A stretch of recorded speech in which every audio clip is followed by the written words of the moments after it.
dessa nossa revisão de direitos humanos para o ENAM, o Exame Nacional da Magistratura.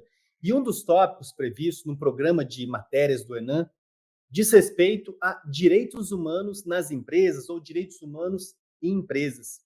Esse é um tópico que, se você que assiste às minhas aulas de direitos humanos, seja pelas assinaturas do curso SEI, seja pela minha isolada de direitos humanos no SEI acadêmico, lá nós temos uma aula específica sobre esse assunto. Aqui, muito rapidamente, vamos primeiro fazer uma leitura desse trecho de um livro do John Hood. John Hood, que é uma das principais autoridades na matéria e que foi quem elaborou o documento soft law mais relevante sobre o tema.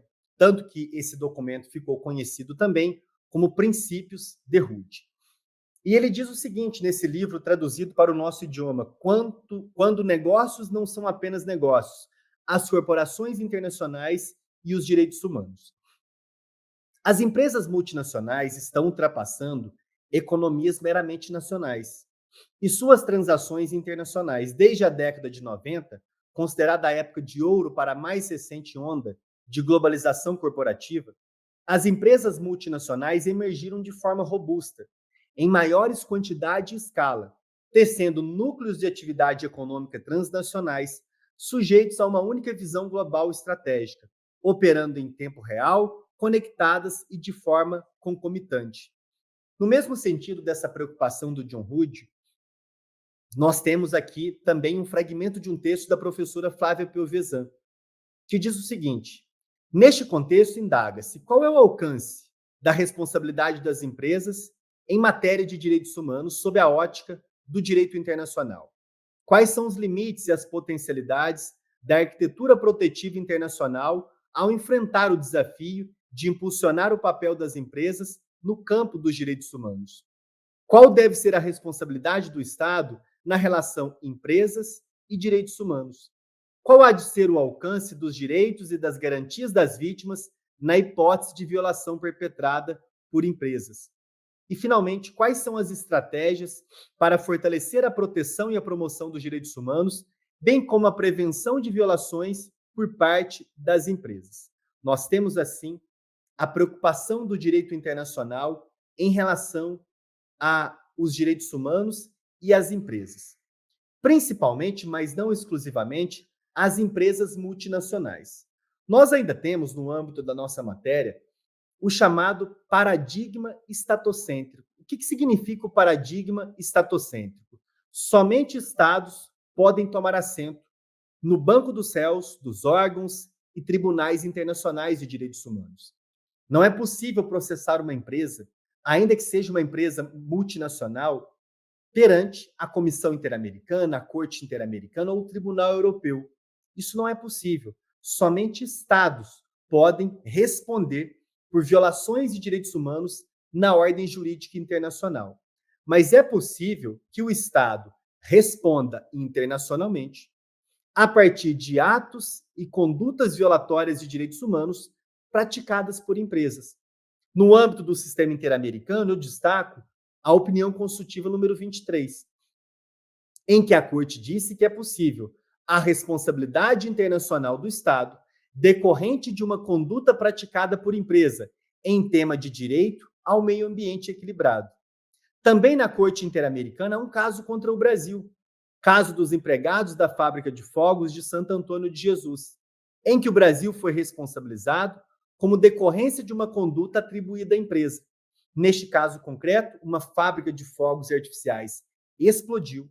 Isso causou muitas violações de direitos humanos e o Brasil foi condenado não pela conduta propriamente dita dessa fábrica de fogos, mas sim por ter se omitido na fiscalização dessa atividade perigosa. Então vejam só que interessante. O Estado pode ser responsabilizado internacionalmente por conduta atribuída a particular, inclusive por conduta atribuída a uma empresa. Na Corte Interamericana, nós temos ainda outros casos. E, aliás, nesse caso contra o Brasil, dos empregados da fábrica de fogos Santo Antônio de Jesus, há expresso diálogo com o tema direitos humanos e empresas. Há expressa menção aos princípios de Hood, que foram adotados no âmbito da Organização das Nações Unidas. Outro precedente importante da Corte Interamericana sobre o assunto é o caso Oliveira Fuentes contra o Peru. Esse caso é muito interessante. O que aconteceu nesse caso? O senhor Oliveira Fuentes foi a uma cafeteria e foi junto com seu namorado, marido, companheiro homoafetivo. E dentro dessa cafeteria, eles manifestaram alguns tipos de afeto. Estavam com carícias amistosas, se abraçando, não me recordo se chegaram a dar um beijo pequeno, enfim. Estavam ali com manifestações de afeto que seriam perfeitamente toleradas e até ignoradas se fosse um casal heterossexual. O senhor Oliveira Fuentes foi abordado por funcionários daquela cafeteria, juntamente com seu namorado, pediram a eles que parassem de manifestar qualquer tipo de afeto. Um policial chegou a ser chamado e eles foram, de certa forma, convidados a se retirarem daquele ambiente. Oliveira Fuentes, no entanto, era um dos principais ativistas no Peru dos direitos humanos da população LGBTQIA+. E acabou levando essa situação para o Poder Judiciário chileno e depois, não tendo... Poder Judiciário peruano, salvo engano. Peruano. Não tendo a situação sido resolvida na ordem jurídica nacional, ele denunciou o país na Comissão Interamericana e depois na Corte Interamericana e venceu, tendo a Corte Interamericana ressaltado, também dentro das empresas, o direito antidiscriminatório, esse componente central dos direitos humanos, deve ser observado.